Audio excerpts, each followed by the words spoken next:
The gang of thieves was arguing fiercely over dividing the loot. I got dibs on shower. Hey, leave some hot word Whoa, for me then. Zen! Just as the thieves were feasting their eyes. What? The lady wants to get undressed. Let her get undressed. Usually After naming each of her former teammates one by one, she immediately turned her gun and aimed at the leader. In the final intense exchange of gunfire, the leader was shot and fell off a cliff. But the leader didn't die, and the woman would soon face the bloodiest and most frantic revenge. A few hours earlier, in a small-scale bank, the gang led by Mark was carrying out a robbery with masks on, but they met with an unexpected situation. The bank manager refused to open the vault no matter what, putting the robbers in a dilemma. Mark, but keenly noticed a detail: the manager's gaze always fell on a female employee. After some questioning, Mark learned that the female employee was someone the manager was pursuing, and that was why the manager didn't want to lose face in front of her. So Mark told the manager to punch one of his companions, and then reveal the vault password. In this way, the manager could not only maintain a noble image in front of his crush, but also save the lives of all the hostages. When the manager heard that Mark would harm the hostages, he had to throw a punch at one of the robbers, to his embarrassment. But this action only met with the female employee's confusion. But Mark didn't care about that.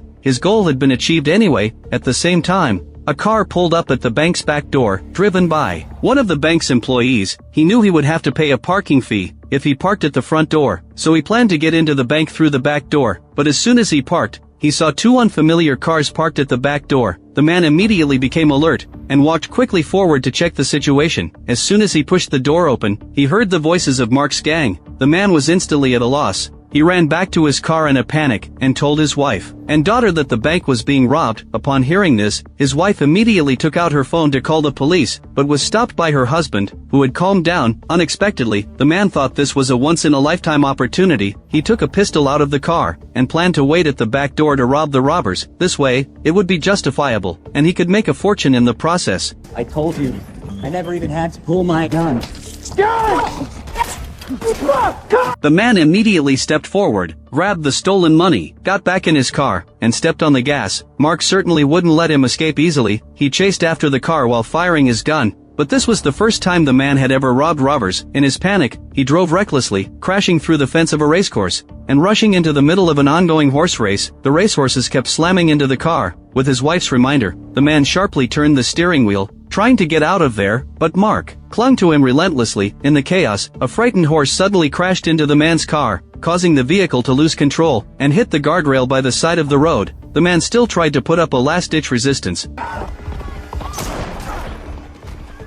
Mark quickly approached the car with his gun in hand, and the man's wife and daughter trembled with fear. As he took back the money bag, he pulled out a stack of cash and threw it to the woman. This was the utmost mercy Mark could show. Just then, his accomplices also arrived at the racecourse. Mark got in the car immediately, and the group drove away without looking back. When they reached a place that was absolutely safe, the female member Anna immediately tended to the injured teammates' wounds, and then everyone began to discuss the details of dividing the loot. Just as they were arguing fiercely, Anna unexpectedly took off her coat in front of everyone, but the next second, she suddenly pulled out a pistol from her bag and opened fire on the other team members without warning. The team members, who had no defense at all, were almost all killed in an instant. Thanks to his sharp intuition and quick reflexes, Mark broke through a window and managed to escape. But while Mark was picking up his gun, Anna accurately shot him in the abdomen, causing Mark to fall off a cliff. When he woke up again, he found himself lying in a shabby motel room, and his wound had been treated by the motel owner he knew well. At the thought of Anna betraying the team, the furious Mark wanted to go find Anna and take revenge immediately, but the motel owner told him to rest well and focus on healing his wound first. But Mark knew well that if he delayed any longer, he would most likely lose track of Anna, so he immediately broke into room 12. After driving out the couple who were being intimate inside, he picked up a kettle and smashed it against the wall, took out the cash, pistol, and a stack of passports he had hidden in the secret compartment in the wall in advance, and then set off on his road of revenge. But before that, he first went to his closest teammate's house and told the teammate's wife, Laura, the tragic news of her husband's death. Looking at Laura's painful expression, Mark sighed. He earnestly begged Laura, if she helped find Anna, he would definitely give Laura the money her husband was entitled to. Laura trembled with anger when she heard this, but after calming down, she still gave Mark Reggie's contact information. Mark didn't want to say anything more. Just as he turned around to leave, Laura suddenly spoke up. her voice trembling as she asked Mark to help kill Anna. Mark didn't say a word, he just nodded. On the other side, Riley, a cryptocurrency tycoon, walked into the office of John, the owner of the robbed bank. John was also the owner of the racecourse. When he learned that the leader of the robbers, who had robbed the bank, was Mark,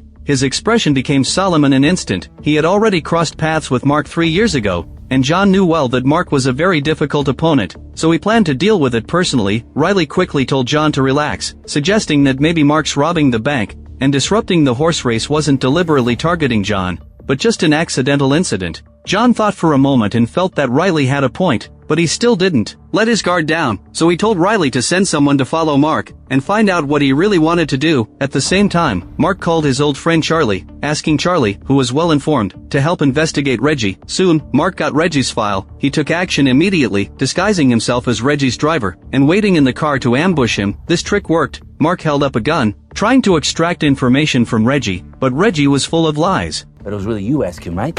Ah, fuck no, that's my mother's! Under the threat of the gun, Reggie finally told the truth. Anna was once an elite under a dictator in a South American country, and he also mentioned that he had called Anna that morning. Mark thought something was wrong. He looked in the rearview mirror and sure enough, found someone was following them. Reggie panicked instantly. He didn't want to be silenced. He hurriedly said Anna was hiding in an unfinished building in New Jersey, and told Mark to find a way to get out of there quickly.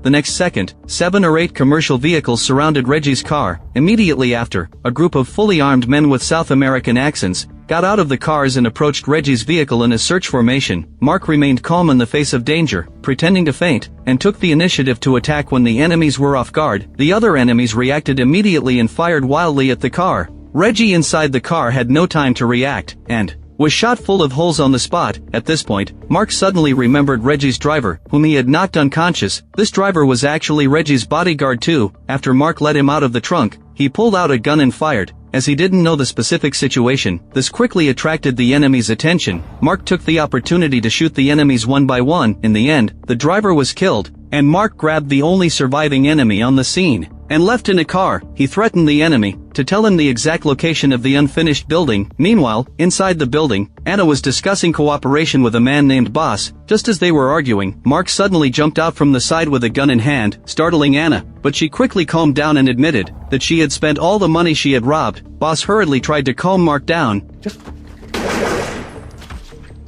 Jesus Christ! Anna was very devastated, saying that all the efforts she had made before were in vain. Only then did Mark realize that Anna had used the money she had robbed earlier to do business, and Boss, who had just been killed, was her only contact. Seeing Mark getting angrier and angrier, Anna quickly lied, saying that she and Boss had planned to rob an armored truck, transporting $4 million.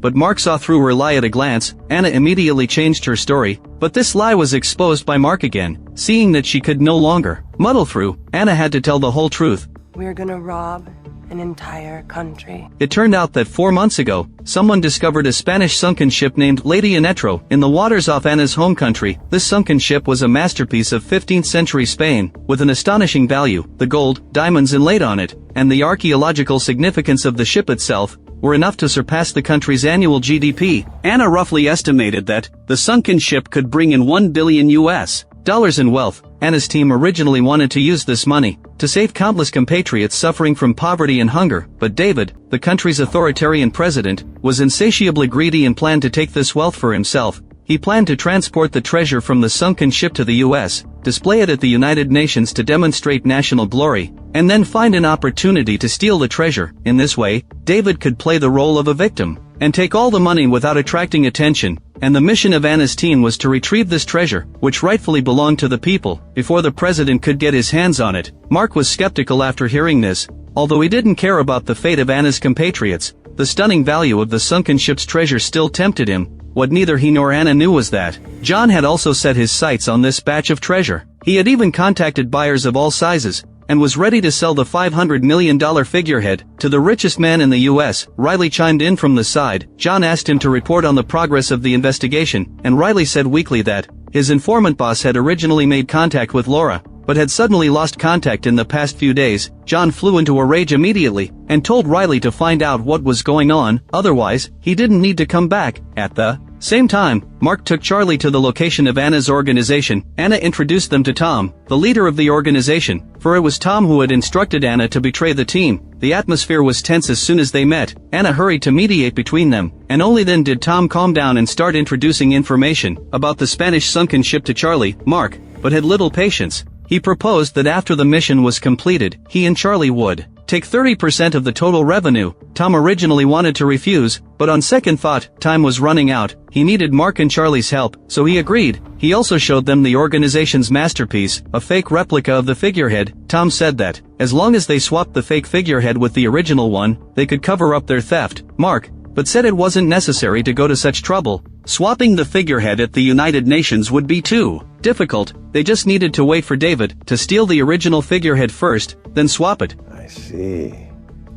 We'll rob the robbers. To gather more information, they split up into two groups. Charlie followed Riley alone, while Mark and Anna went to meet Boss's boyfriend Elephant. Anna suggested proceeding step by step, but Mark thought she was up to some trick again. He grabbed Anna by the neck and told her to watch her words and actions. Later, the two got into the venue and found Elephant. Anna was following the original plan, but time was pressing, so Mark told Elephant about Boss's death, and lied that he would help find the real killer of Boss. Elephant was overwhelmed with grief when he learned of his lover's death. Without much thought, he said the information might be hidden in the pile of toys upstairs. It was at this point that Mark received a call from Charlie. It turned out Charlie had spotted Riley's men rushing into the building. 10 seconds later, armed men broke into the room with guns. The leader punched Elephant a few times, trying to force him to reveal Boss's whereabouts, but Elephant looked very painful. It seemed he was having a heart attack. Anna immediately lied and said she was a doctor. I can help.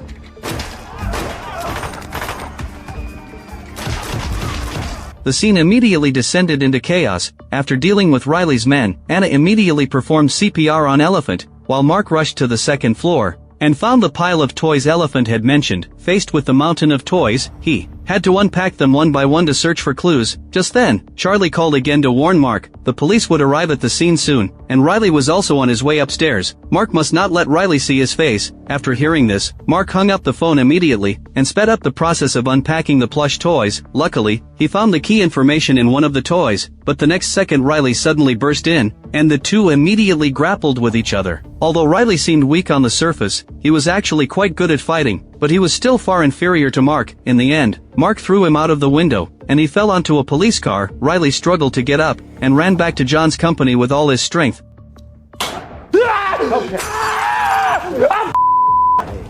John asked Riley to report on the situation, and Riley said in a trembling voice he had originally wanted to find Boss, but unexpectedly ran into Mark. John froze for a moment when he heard this. He walked to the window, muttered to himself, and figured out how to deal with Mark. The next day, Mark, along with Charlie and others, went to find his former teammates, bringing the intelligence with him. He opened the key intelligence, and inside was a roadmap for transporting the treasure. The treasure would be transported by train to a landfill in Flushing. The next night, after careful discussion, Mark made a plan. He asked Eve and Henry to sneak into the station's control room, and then speed up the train to 112 kilometers per hour. Charlie was in charge of destroying the speed reduction devices installed on the track. The rest of the people would wait at the calculated train crash site. If everything went smoothly, they would have 10 minutes to transport the treasure away, and the plan was scheduled to be executed at 5 p.m. the next day. After reminding everyone of some details again, Mark returned to the hotel to rest, only to find that Anna had been waiting in his room for a long time. Mark didn't know what she wanted, so he kept his distance from her. At this point, a killer from Tom's organization, who had always liked Anna, suddenly burst in. Mike the killer mistakenly thought Anna was having an affair with Mark, so he immediately knocked them unconscious. When Mark regained consciousness, he found himself naked and tied to an outdoor iron pipe. It was the middle of winter, and Mark was shivering all over from the cold, but Mike didn't care about this. He told his accomplice to pour ice water on Mark, his love rival. At the same time, he proudly told Mark that he had already taken the initiative to contact John, and John's men would come to take Mark away within an hour. Mark's heart tightened when he heard this. He immediately started swearing and warned them that they were courting death if they really handed him over to John. Mike would never end up well either. The two killers initially thought this was Mark's bluff, but soon after, the sound of a car engine came from a distance. Mike told his accomplice to go check the situation, but unexpectedly, a scream came from the woods. After a moment, Only then did Mike realize the seriousness of the situation, and he hurried to unlock Mark's handcuffs. It was also at this point that Anna tracked them down through Mike's phone location. Just as the two were confronting each other, John's men emerged from the darkness. Mark and Anna worked together flawlessly, and successfully took down the killers sent by John. But Mike had stopped breathing. Suddenly, the killer's phone rang, and Mark answered it immediately. It was John calling. He persuaded Mark to stop immediately, otherwise Mark wouldn't be able to bear the consequences, but Mark was naturally unwilling to admit defeat. To make the game more interesting, John took the initiative to tell Mark that he had won this round, because he had already changed the treasure transport time to tonight. Mark thought something was wrong and immediately rushed back with Anna. He also urgently contacted his team to inform them that the plan needed to be advanced in full. But since the original plan was scheduled for the next night, the team members were all drunk now. But there was no turning back. Charlie remained calm in the crisis. He told Henry and Eve to sneak into the station's control room immediately. He would find a way to destroy the speed reduction devices installed on the track, and the rest of the team should go to the train crash site immediately to stand by. Soon after, Henry and Eve, who were in disguise, arrived at the entrance of the control room. Things went relatively smoothly at first, but just as the staff was about to open the door for them, the insider in the control room sensed that something was wrong, and immediately drew his gun and pointed it at the staff. But after a moment, looking at the staff's terrified expressions, the insider felt a deep sense of guilt, and couldn't help but confess. One of the staff members took the opportunity to press the door switch. Henry pushed the door open, and knocked the insider unconscious with one punch. The staff cheered, and applause echoed continuously. Thank you. Now please put your hands in the air, and everyone get your backs against the wall. The heroes in everyone's eyes suddenly turned into gangsters, and the hearts of the newly rescued staff sank completely. But accidents kept coming. After Henry opened the blueprint, he found that the layout of the control panel was completely different from what was shown on the blueprint. He and Eve searched for a long time, but couldn't find a solution. In their urgency, the two got into a fierce argument. One staff member couldn't stand watching any longer, and couldn't help but speak up to remind them the keyboard had been replaced a few days ago, and the small keyboard on the right was used to control the speed increase. Why are you helping these people? Divorced parents. I can't stand the bickering. With the staff's guidance, Eve and Henry successfully started to speed up the train, but Charlie still hadn't removed the speed reduction device on the track. As the train approached, Charlie jumped off the platform without hesitation, but due to extreme nervousness, he dropped the pistol he had just pulled out into the gap between the rails. Charlie had to use all his strength to destroy the sturdy speed reduction device, and luckily, he managed to destroy it. Just as the train arrived, by this time, Mark and Anna had already arrived at the planned train crash site, but when the train rushed over, it didn't derail as expected. Instead, it passed through the curve smoothly. Everyone was stunned. Mark immediately realized that the train wasn't fast enough to derail, so he quickly informed the team that the plan had changed, and that the train's derailment point would be changed to the next curve. Although the plan was changed on short notice, everyone had excellent on-the-spot adaptability. Upon hearing the news, Eve and Henry continued to speed up the train, while Charlie picked up his dropped gun and rode a motorcycle to the new location via a shortcut at high speed. But the truck driver was still drunk. On his way to the new location,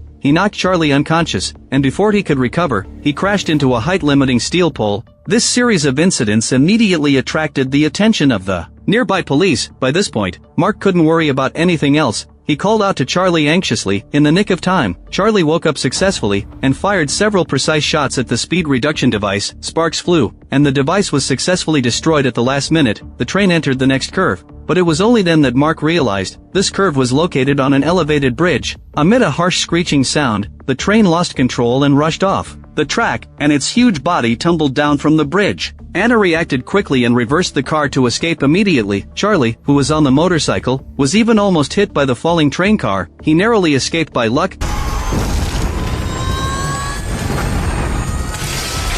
Anna and Mark also narrowly escaped death in the end. But when everyone excitedly pried open the train container, ready to move the priceless treasure, they found that the container was actually full of stones. Only then did Mark suddenly realize John had already moved the real treasure away. At the thought of this, Mark knew something was wrong, and sure enough, the next second, John's men who had been lying in ambush on the train began to round them up. Before long, the police also arrived at the crime scene. The scene was very chaotic for a moment, and everyone could only get in the car and break through in a panic, but the car had a flat tire, and it didn't go far before being blocked by the police at the intersection. In the nick of time, a police car suddenly accelerated. From the side, and crashed through the police cars surrounding them, and the person driving the police car was actually the truck driver. It turned out that when he saw the bad situation, he had hijacked a police car to come to their aid. The truck driver quickly told everyone to get in the car, and successfully led everyone out of the siege. At the cost of being shot in the thigh, the mission ended in failure, and everyone was inevitably a little downcast. Anna was even more devastated. She packed her luggage and planned to return to her home country. Mark immediately spoke up to persuade her, saying that things weren't over yet and she shouldn't give up easily. He took Anna back to the second floor, and everyone brainstormed together. They realized that many things from the Spanish sunken ship could be sold separately,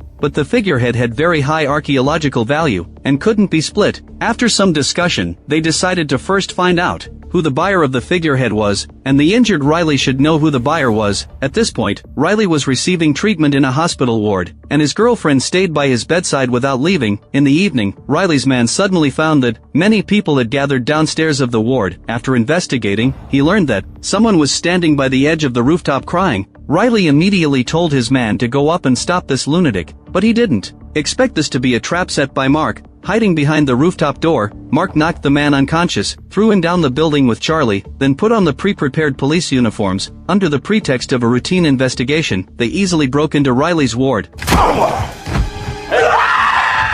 Because of the experience of being thrown off the building by Mark before, Riley now didn't even have the courage to look Mark directly in the eye. Finally, under Charlie's continuous questioning, he was so scared that he fainted. Charlie was very helpless, so he had to ask Riley's girlfriend if she knew anything about the buyer of the figurehead, and unexpectedly, she did. She not only knew the buyer was named Paul, a wealthy American, but also easily found Paul's latest update. He had been dining at a high-end restaurant a few minutes ago, and should still be there. Mark and Charlie were overjoyed. They hurried to that restaurant and tied Paul up in their car. Everyone immediately began to interrogate Paul, and Paul admitted that he hadn't received the figurehead yet. As far as he knew, John had moved this treasure to a private vault. The vault was built by Paul's company, and all its walls were made of tungsten carbon alloy. Breaking through it by force would be very difficult, but even if they got into the vault, the figurehead was locked alone in a cage. Unless the time lock opened automatically at 8 o'clock tomorrow, Mark and his team still couldn't get it easily. Mark's face turned serious after hearing this,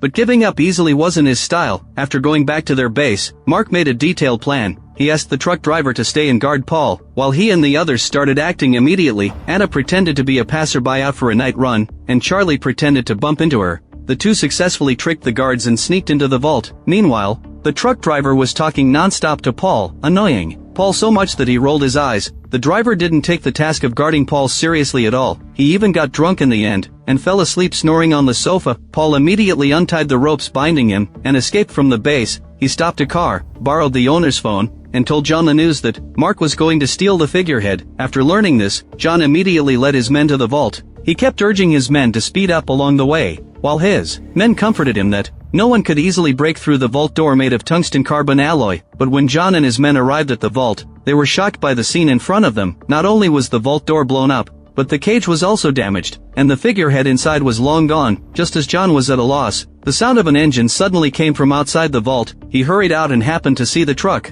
driven by Mark and Charlie, speeding away. John and his men quickly chased after them. Although Mark and Charlie were experienced, they were outnumbered, and Mark accidentally fell off the truck. Luckily, Anna arrived in her car and rescued Mark, but Charlie met with an accident during the breakout. The binding rope loosened due to the vehicle's jolts, and the figurehead slid off the truck, finally falling into John's hands again. To avoid any further delays, John sent someone to immediately send the figurehead to Paul's mansion, and completed the transaction. Paul stroked the figurehead gently, loving it dearly. At this point, a gem suddenly loosened and fell off. Paul was very distressed, and hurried downstairs to pick it up, only to see that the back of the gem was engraved with a brand name. Obviously, this figurehead was a fake. Just as Paul was furious, David arrived with his elite guard. He had originally wanted to take the figurehead, but when he learned that Paul had received a fake, David flew into a rage on the spot. He thought John was playing tricks on him, so he called John on the spot, and told him to just wait for his death. Only then did John realize he had fallen into a trap,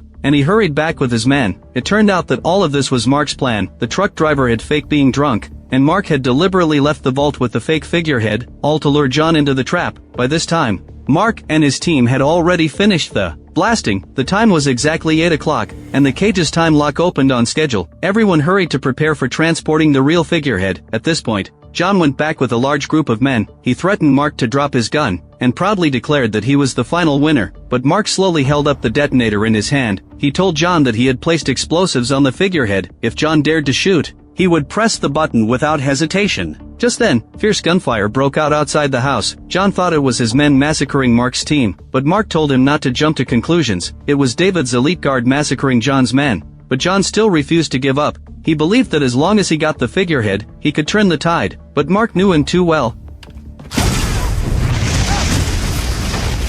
The $500 million figurehead turned to ashes in the flames. The seriously injured John coughed in despair. He still couldn't understand why Mark would destroy such an enormous fortune. Mark didn't want to say anything more. He immediately shot to end the feud between them, then fled the vault with his teammates. The next day, the team members were all immersed in depression, and Mark proposed to leave the team. Before leaving, he took out a bag of gems he had pried from the figurehead in advance, as a reward for this operation. Later, he went to the hotel to find Anna. At that time, Anna was watching TV. News of the deal between Paul and David was exposed, and the police had raided John's warehouse, finally recovering tens of millions of dollars worth of stolen cultural relics. Now, these relics were being escorted back to Anna's home country. Anna turned off the TV and hugged Mark tightly. She knew Mark was behind all of this. During the recent operations, Anna had also fallen in love with Mark, and she invited him to return to her country with her. But Mark always remembered his promise. To his deceased friend's wife, he firmly rejected Anna and stared at her coldly. Anna knew that further words were useless. A moment later, a gunshot rang out in the room. Mark walked slowly to the lobby. The news was playing on the TV. Tom had succeeded as president of Anna's home country. Finally, Mark went to Laura's house and gave her a small pile of diamonds. The movie ends here. This movie, which revolves around robbery, betrayal, and revenge, is actually a human nature laboratory that dissects the essence of desire. The director's most brilliant design is making every character live in the conflict of dual identities. Mark is both a cold-blooded robber and someone who leaves cash for a stranger's wife and daughter, and keeps his promise to his deceased friend's widow. Anna is both a traitor and a righteous fighter, fighting for treasure for her compatriots. John seems to be the mastermind behind the scenes, but finally becomes a pawn of David's regime. These contradictions point directly to the core proposition. In the vortex of desire, no one is purely a good person or a bad person. Everyone is a trapped beast driven by interests. Mark's act of blowing up the figurehead at the end completely subverts the genre expectation of successful treasure acquisition, and also breaks free from the shackles of desire. If you like my channel, please give it a thumbs up and subscribe.